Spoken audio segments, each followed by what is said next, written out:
Three words for your kids. Dungeons and Dragons Camp. Yes, that's three words plus an ampersand. Welcome to Gaining Advantage.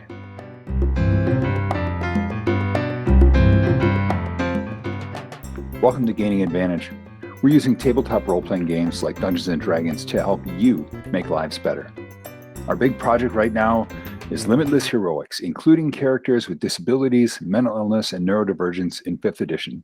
And it's going to launch live on Kickstarter on January 4th. Limitless Heroics will include D&D 5th edition game mechanics for over 450 symptoms, over 90 new magic assistive items, real-world examples of each so that players can learn more and better represent those symptoms, opening articles discussing how and why to implement these options, how to discuss it with your players, common tropes to avoid, all the tools that you need to run an inclusive campaign. You can go to Inclusive RPG for all the details, inclusiverpg.com. And in fact, the landing page is now ready. It's not as I'm recording this, but by the time this launches Friday morning, it should be. If you go there and you don't end up going to a landing page on Kickstarter, then check back in about a day, because it really should be up unless Kickstarter ran into some details on their end. So you can just go to inclusiverpg.com and that will take you right there. It'll just redirect you to that landing page. And if you sign up there today, you can get notified when it goes live on January 4th. And then all first day backers are going to get a free adventure that is going to help them introduce these concepts of disability, neurodiversity, mental illness into their game. It's kind of a tutorial adventure, and that's exclusive for first day backers. And so if you sign up on there, you'll get notification as soon as it goes live. You can jump in there, be one of our first backers. That'd be awesome. And so now with that in mind, let's get right to our interview.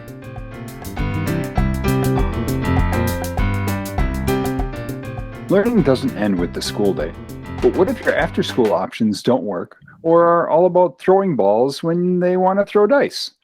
So today we welcome Rich Malena-Webber from the Academy of Adventures with an Alternative. Welcome, Rich. Hello, hello. This is so exciting. So what would you like us to know about you personally, specifically speaking to the tabletop role-playing game crowd? Absolutely. Well, I have a strange background. Just to start, I'm a game designer, but I'm also a longtime teacher. So my strange focus in RPGs is always to teach people something new. You know, if we're talking like the three pillars of D&D or something, I'm always there in exploration. I want your eyes to open up as a player. You know, your character as well, but something to go, ooh, that's neat. So I've taught like game theory at conventions across the country, which is a lot of fun. But and as well, like when I write adventures or games, it's all about that little experience, that, you know, teaching you about cryptography or puzzles or something like that. So I'm that guy when it comes to my design work, I suppose.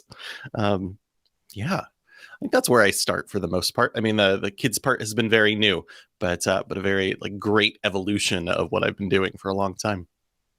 Yeah, it's funny that when you talk about teaching, after my freshman year of high school, I moved and switched to a different school district, and I had American history in my as a freshman, right? And then I was supposed to have world history. Well, when I switched schools, they did American history as a sophomore.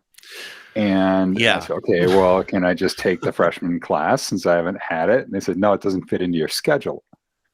And so I ended up having to take American history twice in order to get necessary history credits. Never had world history, but because of playing D&D, I knew more world history than most of my peers, just because I'd done so much studying and learning about different, you know, cultures and stuff like that for the game, you know, or things that I learned about in the game. I thought, oh, I want to learn more about this. And so, yeah, like D&D was my history class. Yeah, that makes perfect sense. Like I played a lot in, you know, Galarian for Pathfinder, or Birthright was my second ed game. And both of those worlds are maps of our world. Kind of, there's so many analogs there. So Mhm. it's absolutely so cool to see one of those groups and be like, what's going on here? And then check into the real world. I'm with you. Yeah. All right. So tell us about Academy of Adventures. How does it work and what are your goals? Oh my gosh.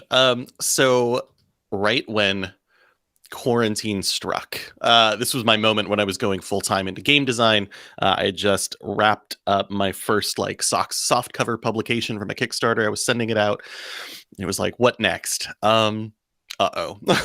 And so as that was happening, I had just stopped teaching full time, and I wasn't sure what I wanted to do exactly, but I knew that I was a little bit depressed that kids were not going to have these great opportunities. I school. Well, I worked at summer camp for like 10 years, so I know that camp provides this amazing atmosphere where kids get freedom, tons of agency. They get to run around, kind of do what they want within big limits, but and build social skills and things like that. It's an important time. I gained a lot of it. I'll say that. Um, and and eventually, as I was thinking about that, my partner mentioned that I've been playing D&D my whole life. I can teach. I absolutely have the online teaching skills down from just before quarantine started. So I could put those all together and create a summer camp and teach kids how to play D&D. We could start with that and have some like introductory sessions and maybe a few for the kids who already knew and just wanted a campaign for a week or something.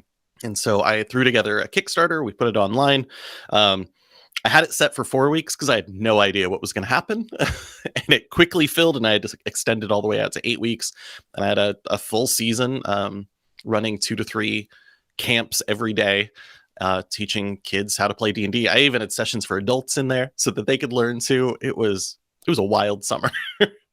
Tons of fun, very successful. And at the end of it, that was the end of it. It was the end of the summer, and all these kids were excited. I had parents who were happy that their kids were doing something like this, and I decided to transition it into the after school program. So last year I ran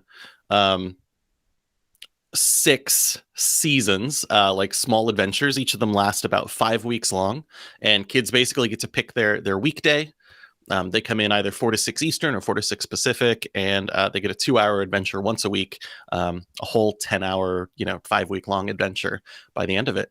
And it's a ton of fun. Our kids last time, well, this year at the very least, we're like in the middle of the 3rd season, and they're going to be like 10th level by the end of this school year. We're kind of ramping them up pretty quick. And it's just tons of fun. Like we do the whole thing over Zoom. We use tools. We basically use D&D Beyond and the theater of the mind, and and run all our adventures just like that. It's fantastic. Cool. So what kind of strategies do you use with that as far as working with kids? Right. That's a good question. So many. Because teaching online is difficult. We learned all these stories immediately during quarantine of teachers like logging on and seeing their entire class on Zoom, and all of the cameras were off, and it was like, is anyone actually listening? Am I muted? What's happening? It was kind of scary. It absolutely was. And so I use a lot of tools that I got from friends of mine, or from doing some online teaching myself. The check-ins, the making. D&D makes it so easy. It's your turn. What do you want to do? And suddenly, bam, you're here. You're active. You're ready. So I try to do a lot of things, especially in in combat. Pretty easy to be like, it's your turn. What do you want to do? Here's what just happened. In case you're playing Minecraft as well, totally fine. I don't mind. But I try to do that stuff in role playing and other things, like try to get input from everyone all the time. So I ask a lot of questions as we're playing the game. That's how I taught. So it comes pretty naturally. But, I want to know what you think about this, or what does your character do in this moment? And whereas if we were sitting around a table, maybe that stuff would just kind of happen naturally. Online, I'm going to go ahead and I'm going to force it just a little bit because it makes the game better. I think when we're all talking, and I want our kids to have those opportunities to talk to each other and play together and grow together. So Yeah, I absolutely. think that's my biggest one. Other than that, I don't need a lot of strategies to get kids to play D&D. They get here and they're ready to go. Like, they're excited. I'm like, so what do you remember from last week? And they're off and running. Like, they know everything. They're ready. So it's pretty exciting. That's I great. taught math for a long time, so this is a big change. It's just math with improv. Exactly. I mean, pretty much. Right. So, how have you seen lives change because of your work? Oh my gosh. So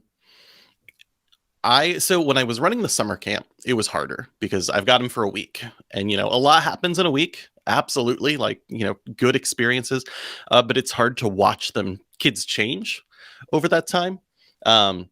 Whereas with the after school program, I've had kids for the entire school year, and I get to watch them grow. And I'm focused on 11 to 15, which that's my favorite set of ages to work with as a teacher, because there's a lot of learning who you are during that period and kind of deciding who you want to be. It's before that, it's a little too early. There's a lot of stuff churning. After that, there's a lot of like peer and public, once you get to high school, but there it's like who knows what's going to happen here, and I love it.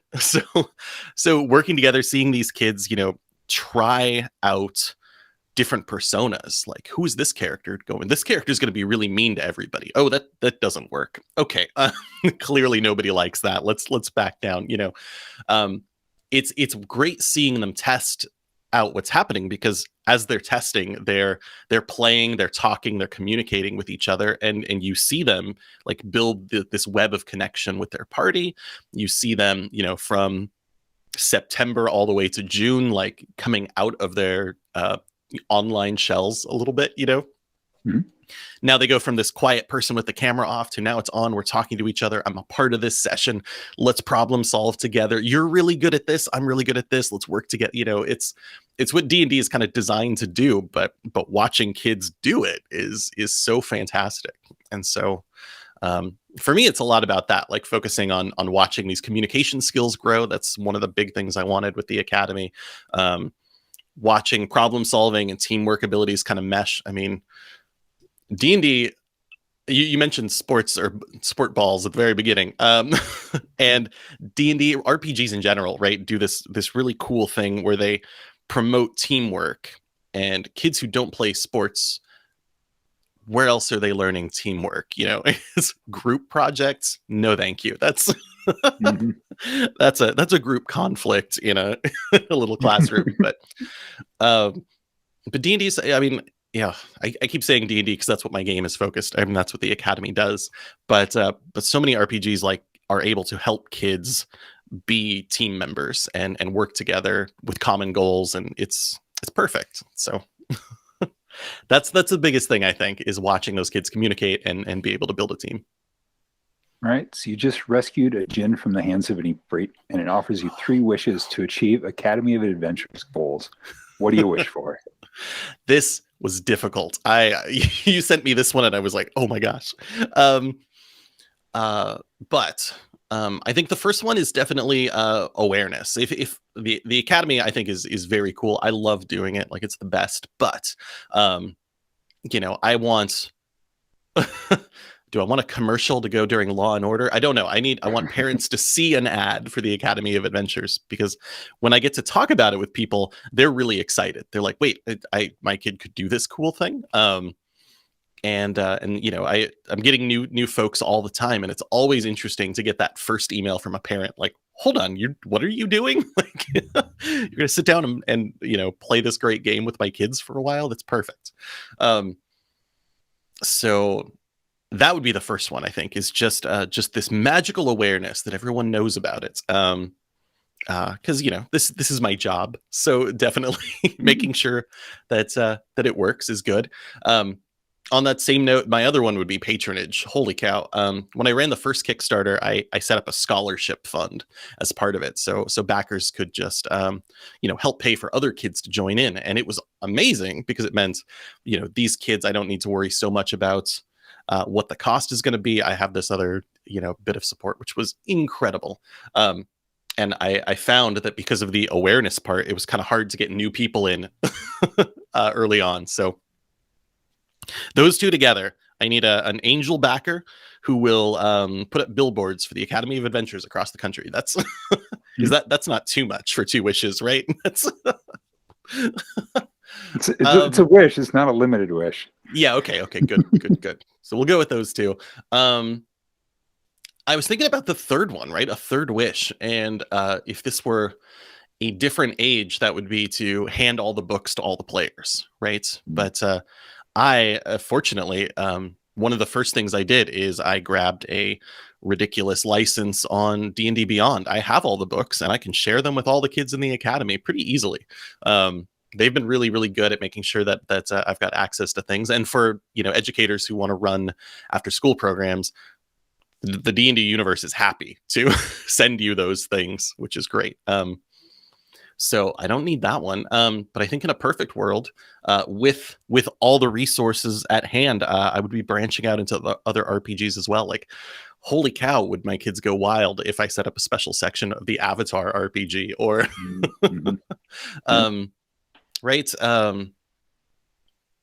So different systems would be fun, like just being able to teach them. And I love learning new systems. So that would be a lot of fun. And also just more opportunities for kids to see themselves in these games. I've got some kids who love getting in and they're ready to play the what's one of my favorites right now, the Aarakocra Barbarian, or Druid, I think, with a flame sword. I think I met yesterday.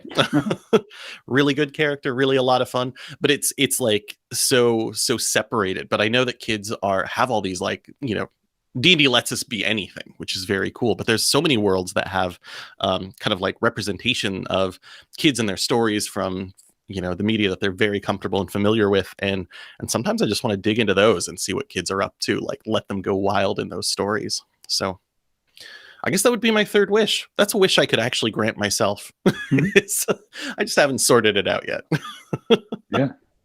Well, no, and that's the whole thing. Is it's work. It's not just kicking back and hanging out with kids for a little while. It's all the it's not just the prep work. The DMs are all familiar with that, and it's extra pressure when you're doing it for kids and their parents are paying for it, and and stuff like but it's also you're thinking about the educational aspect and making sure that there's positive social interactions and all that kind of stuff. So a lot of extra work. It's not something that just anyone can do.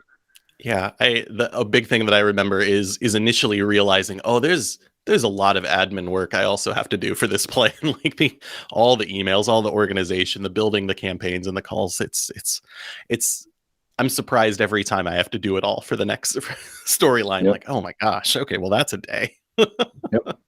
Yep, and then marketing on top of it. And you have to be an expert at all of it.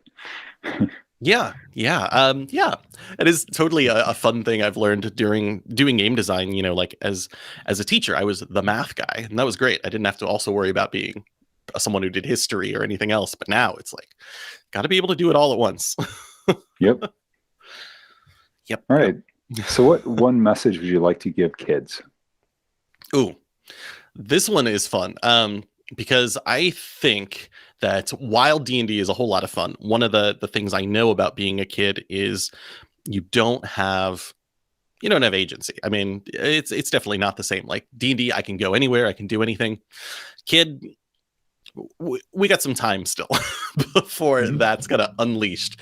But definitely building these skills right now is going to translate. And so I would definitely let kids know that, like, play RPGs so that when you have these moments, when you need problem solving, when you need communication skills, when you need to find someone to help you out, we've done some of that already.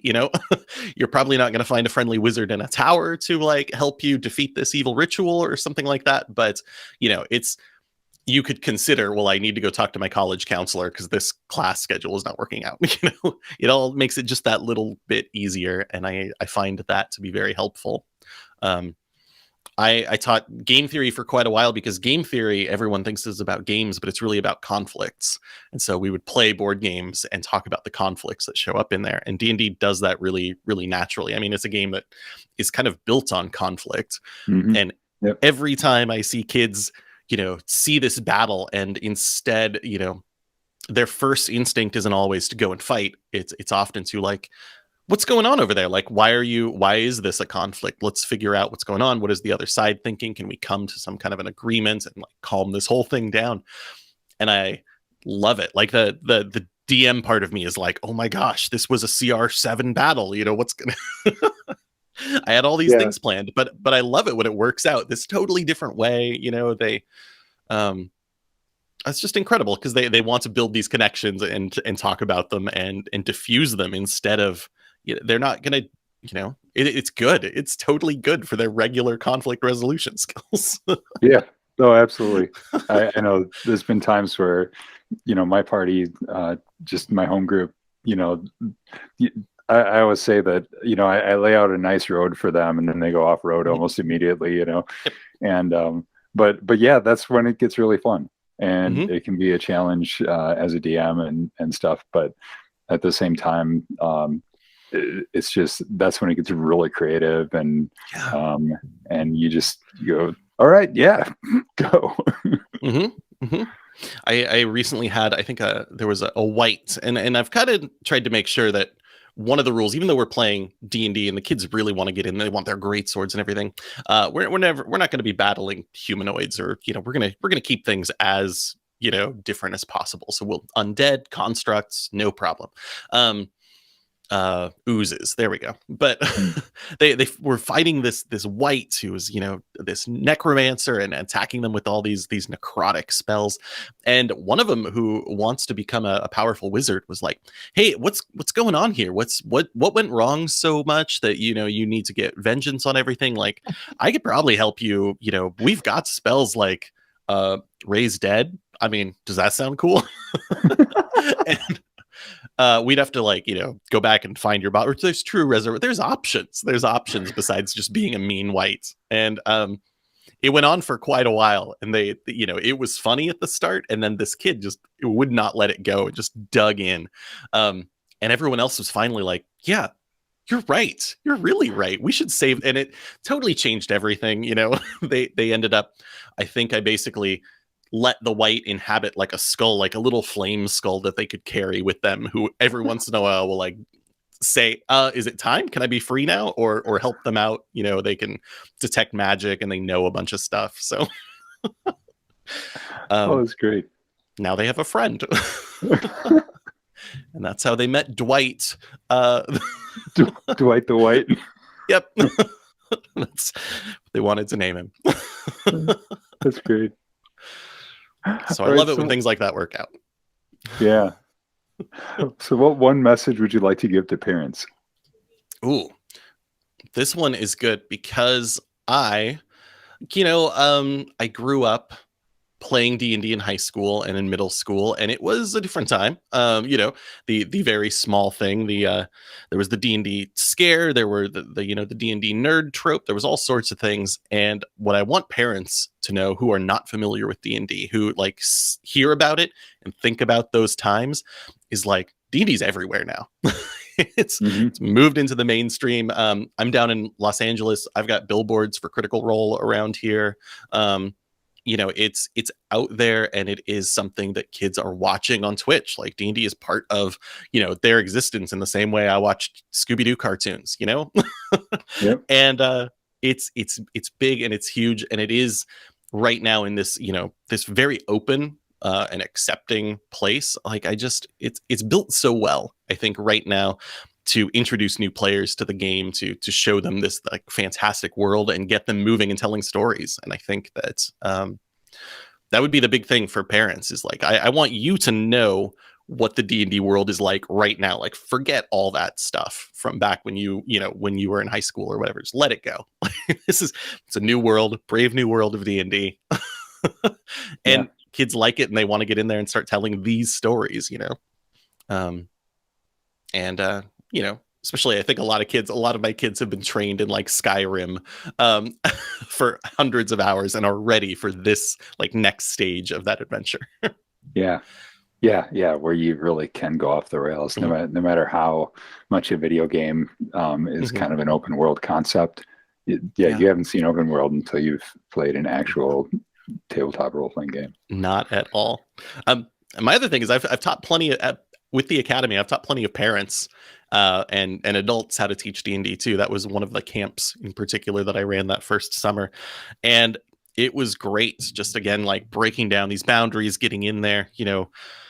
There's a lot. What was I going to say? D&D Beyond makes it really, really easy to build characters. Whereas back in second edition, when we're all pawing through the same book and huge tables and it's all that bright blue font and text. It was a little bit tougher, I think. It's pretty easy these days. So watching these parents like suddenly get in and just start making choices and decisions was a really neat experience. Yeah, that's cool. And I love D&D Beyond. When I first set up with it and found out that they had club systems, so that you can have up to like 10 tables, 10 different groups, and this is for the cost of an annual subscription, and then you can share this with 100 people. Yeah, it's amazing. Nice. Yeah, at this point, I'm fortunate. I've had to set up 2 different accounts, so I can have a maximum of like 20 tables set up, because get enough kids excited and we need it. I've fortunately been able to grab additional DMs for different weeks, so I've brought in other folks who are. I'm always looking for this special, connection of good working with kids for whatever reason, and have that history, and also with games, and can meld those two really easily. So I put out a call last summer, I think, for the last summer camp, and I got tons of people, and it was incredible to see all these people who were like, yes, I want to engage with kids in D&D at the same time. Yeah, it's a lot more of it out there than I think there is. That's awesome. And I also, when I was a kid, my dad didn't play D&D. He was the neighborhood dad. He was always the one that was out there, throwing the ball for baseball or whatever, for us. And so, the idea of a parent being able to, kind of get the neighbor kids around or whatever, and do that, for their kid, and be that kind of, that dad, that mentor, for the community and stuff like that. It's really powerful. Yeah. So yeah, that's awesome. I love that. I know what you mean. All right. So it's a position. Oh yeah. No, go ahead. What projects are you planning for the future? Well, the Academy is certainly not stopping. We just started. This week is the start of the season of the Cinder Catalyst. So I always give my kids a teaser before we start while they're signing up. So this one, they know they're headed to a volcano that's supposed to erupt like clockwork every year. And this year it's not. There's lots of cold and frost. They're not exactly sure what's going on. And as they're arriving, they're realizing that there is basically like a Great British Baking Show style crafting competition. Like artificers flock to use this lava every year as part of their contest. And so they get there and they're like, so a volcano is not working. That's weird. But all the people are hassling them like, go find us our special lava so we can win this contest. Everyone, it's kind of confusing what's happening. There's a lot of NPCs right at the start. But they're going to head in and start dealing with this, and it's going to go some interesting places. I'm very excited. This was a fun little adventure to write. Lots of cool choices for kids, and lots of moments of wonder, which is what I like. And then so let's see, that's going to run until like mid-January, and then there's 3 more seasons for the rest of the school year coming out pretty quick. I am going to be posting all of those. That's usually like right before the holidays, so that parents jump on and can tell their kids, as part of their presents or something, that they have the rest of the school year ready to go. So I'm excited about all that. I'm also, I do a lot of design work right now. So I'm doing some puzzles for a few Kickstarters, a few board game Kickstarters that I've done in the past as well. Mostly there's just a lot of little things, and folks should definitely just follow me on Twitter at @rmalena, and you will hear about these events because they just keep happening. I have a Fantasy Age adventure that I put out recently that I would love to run for some folks as well. Speaking of branching out to RPGs, Fantasy Age is one of my favorites. So I'm excited to show that one off some more. And I suppose depending on when this comes out, I'm going to be heading to PAX Unplugged pretty quickly and working with some friends of mine at Together Studios. So hopefully I'll be seeing folks there as well. And there's a panel there specifically about games in education, which is one of my favorite things. So I'm excited to go there, talk to some folks, and see what we can make. Cool. And just mentioning as a Christmas gift kind of thing, what a great gift. I mean, so we've already been hearing about supply chain issues and, get your shopping done early because stuff's going to run out and, and all this kind of stuff. And my wife and I have always been looking for stuff for our kids. And, it's just like one more like toy that is going to break in 2 months or, I'm going to end up stepping on it or whatever. Mm-hmm. And so we're always looking for, an experience for them or something like mm-hmm. that's not just another toy. Yeah. And what a great gift idea. Yeah, I like it a lot. When I started the after school program, I talked to a lot of folks because I've done some after school, but it was mostly like tutoring and, it was kind of daycare-ish for the most part. I've never done like an after school sports program as an educator at the very least. So I wanted to talk to people about what they're like these days and what that experience is. And yeah, I wanted to make sure that it felt like kids were learning something, that they were growing by doing this, because that's what parents want out of these for sure. Mm-hmm. So that's always been important. So I'm glad to hear that. Yeah, that's great. And I mean, let's be honest, there's strategy when it comes to education in D&D, but I mean, so much of it just happens naturally. Mm-hmm. I mean, what I learned wasn't guided by anybody. It was just it sparks your imagination and inquisitiveness and all those mm-hmm. kind of things that just naturally lead to learning. So right. And I mean, I could have talked about this the whole time as well, right? But absolutely, like seeing kids become better readers because of that. They just want to get in and they want to find everything out. I mean, couldn't even put together a collection of stranger words for kids to like try out. Yeah. And it's so technical, when kids get in and they start being able to see exactly what the language is and what it's supposed to be. And wait, what exactly does that mean? Let's you and me, let's talk about it so I can figure this out. Like technical reading skills is powerful too. Like not to mention the math and just general numeracy. It's incredible how much stuff they're learning. I don't have to do any work. I get to play a game, Yeah. Yeah, no, absolutely. I'll craft in good moments, but whew. I had such a broad vocabulary, mm-hmm. Growing up and everything. And it was just the stuff that I knew that people like, wait, what? What are you talking about? Right. Between D&D and comic books, I had the just incredible vocabulary. I remember taking folklore classes in college, and I like the name of some mythological figure would come up, like this very rare thing from this specific place, and I'd be like, yeah, I know them. Mm-hmm. They were in one of those books, one of those folios. Yep. All right, so we'll have all your contact information in the show notes, but where is the one best place that you would like people to start to learn more about you or to contact you? Well, I think the best place, of course, is Academy of Adventures, academyofadventures.com. There we go. I'll say it properly. Just where you can find out quite a bit about what the Academy is, what it's up to, who is, how to sign up, of course, big stuff there. Probably the next easiest is, like I said, on Twitter, just following me at rmalena to see all the projects and things that are coming up. And if you want to dig in deep, atomicgametheory.com is where you can find a lot of my old posts about game theory and kind of my current projects and portfolio. All right. Well, Thanks for coming on the show, and everyone check out those links in the show notes.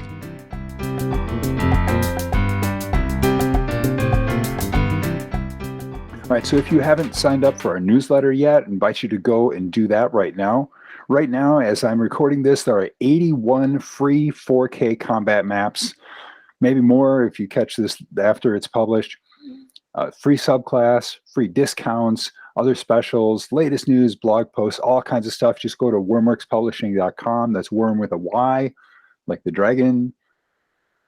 You can get free VIP access to our January Kickstarter, which includes an exclusive free Limitless Heroics add-ons that you can only get through our newsletter. Also, you'll get reminders about that launch day adventure and other cool perks. And so for more about our Kickstarter, you can always go to inclusiverpg.com. Now, if you see this show being helpful, hit that like button if you're watching this on YouTube. If you'd like to see more, subscribe to it. If you know people that need to hear this, please pass it on to them. Send them the link. And if you, like me, think that everyone needs to hear this, pass it on to your social media friends. Love it if you would go wherever you're watching this, either leave a comment in YouTube, go to the podcast directories where you're getting this and leave a review, leave a rating. Even if you don't have time to leave a review, just click on that 5-star rating or whatever it is in where you're listening to it. Throw it up on Reddit or Twitter or Tumblr or wherever you happen to be listening or watching this. Share it with your friends. Let them know. I bet you there's some parents out there that would love to find out about after-school programs and camps for their kids. So that all of that makes a huge difference to spread the word and just lets us help you make other people's lives better. And so now our closing question: what have you learned from your RPG experiences? Please send us an email, drop us a comment, let us know. And you can summarize it because, let's face it, it's probably a pretty long list. What are the big things that you've learned?